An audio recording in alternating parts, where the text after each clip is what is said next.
The main three mistakes when you try to see something without spectacles. First, very often people with nearsightedness, when trying to see without spectacles, they strain their eyelids, or in other words, squinting their eyes. This is a bad habit of poor vision. Second, our eyes can see well and focus well only if our eyes and eyelids are relaxed.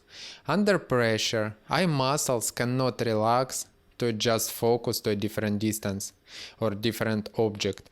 Myopia, in other words, called a spasm of accommodation. Eye muscles are stuck in one position and cannot relax to adjust eye focus.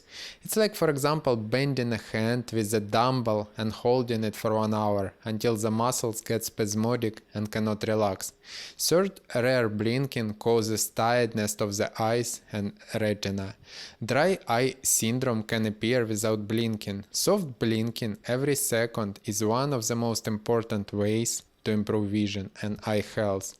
If you want to remove spectacles, you need to quit bad habits of myopia or hyperopia. If you want a more in-depth, step-by-step proven course to improve your eyesight naturally, to get rid of myopia or astigmatism, join my Eyesight Academy course. The link will be in the description below. Top 3 tips to get rid of spectacles.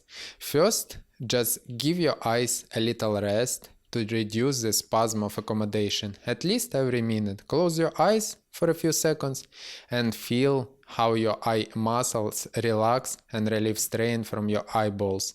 Second, do not strain your eyelids when trying to see something. Don't squint your eyes. It is okay if something is a little blurry. Blink a few times and come closer to see it.